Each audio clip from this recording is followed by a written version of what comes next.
നിങ്ങളുടെ ഇഷ്ട പരമ്പരകൾ എക്സ്ക്ലൂസീവായി സൺ നെക്സ്റ്റ് ആപ്പിലൂടെ തികച്ചും ഫ്രീ ആയി ഇപ്പോഴേ ആപ്പ് ഡൗൺലോഡ് ചെയ്യൂ.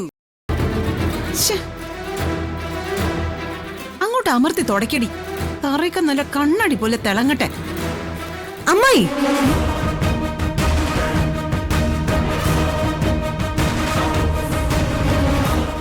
അമ്മ എഴുന്നേക്ക്.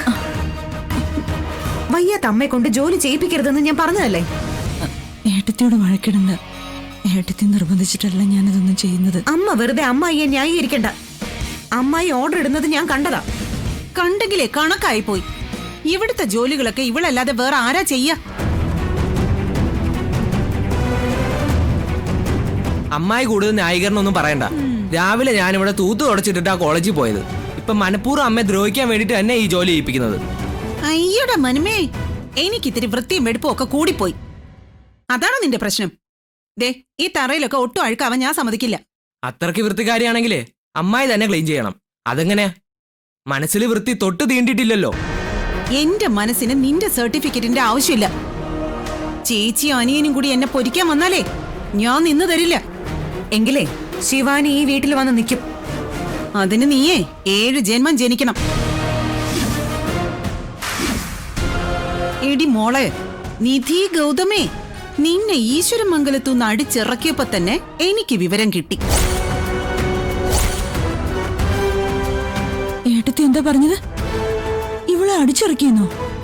അതെ, ഇവളെ ഇനി വേണ്ടെന്ന് ഗൗതം തീർത്തു പറഞ്ഞു. അല്ലെങ്കിൽ തന്നെ ഇവളെ 2 വർഷം മുമ്പ് മിഥുൻ കല്യാണം കഴിച്ചല്ലേ? ഇവരെത്ര നാൾ ഒരുമിച്ച് ജീവിച്ചതാ. എന്നിട്ട് വലിയ കുടുംബത്തിലെ ചെക്കനെ ചതിക്കാൻ ചെന്നപ്പോ അവര് വെറുതെ ഇരിക്കോ? ദേ, അമ്മായി വെറുതെ അനാവശ്യം പറയരുത്. ഞാൻ പറഞ്ഞതേ നീ കാണിച്ച അനാശാസ്യത്തെ കുറിച്ചാ. ഗൗതമിന് വയ്യാതെ കിടക്കുന്ന റൂമിൽ തന്നെ മിഥുനെ വിളിച്ച് കയറ്റിയവളല്ലേ നീ? ദേ, ഇനി ഒരു അക്ഷരം മിണ്ടിയാ നിങ്ങളുടെ നാവ് ഞാൻ പിഴുതെടുക്കും. എന്നെ കുറിച്ച് ഇല്ല വചനം പറയാൻ നിങ്ങൾക്ക് എങ്ങനെ തോന്നുന്നു? നിങ്ങളുടെ മോളെ പോലെയാണ് ഞാനെന്ന് കരുതിയോ? ദേ, എന്റെ ശിവാനിയെ കുറ്റം പറയണ്ട. അവക്കേ മെഡിക്കൽ സർട്ടിഫിക്കറ്റ് ഉണ്ട്. ഷീസ് എ ഗുഡ് ഗേൾ എന്ന്. പരിശോധിച്ച ഡോക്ടറെ എന്തെങ്കിലും പറഞ്ഞ് മയക്കി കാണും. എന്നിട്ടായിരിക്കും ആ സർട്ടിഫിക്കറ്റ് ഒപ്പിച്ചത്. അതൊന്നല്ല ഇവിടുത്തെ വിഷയം. നിന്നെ ഈശ്വരമംഗലത്തിന് ഇറക്കി വിട്ടതാണോ? അല്ലമ്മേ, അമ്മയ്ക്ക് സുഖമില്ലാത്തതുകൊണ്ടാണ് ഗൗതം സാർ എന്നെ ഇങ്ങോട്ട് വിട്ടത്. പിന്നെ അവിടെ നടന്നതൊക്കെ ഞാൻ അറിഞ്ഞു. നീ ഇനി ഭർത്താവിന്റെ കൂടെ ജീവിക്കില്ല. 6 മാസത്തിനകം ഗൗതം നിന്നെ ഡൈവോഴ്സ് ചെയ്യും.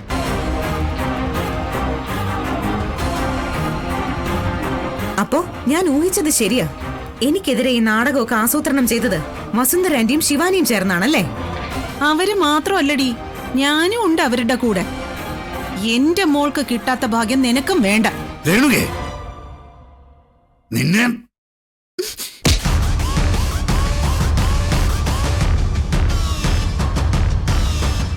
അനിയത്തിക്കും മോൾക്കും വേണ്ടി നിങ്ങൾ പലവട്ടം എന്നെ തല്ലി. ഇനി അത് വേണ്ട. കൈ വല്ലാതെ തരിക്കുന്നുണ്ടെങ്കിലേ നിങ്ങൾക്ക് പോവാം. ഇത് എന്റെ പേരില് എന്റെ അച്ഛൻ വാങ്ങിത്തന്ന വീടാ.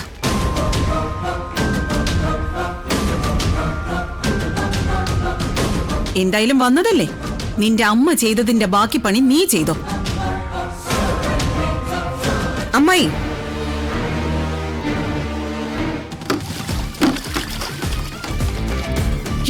ആലറണ്ട.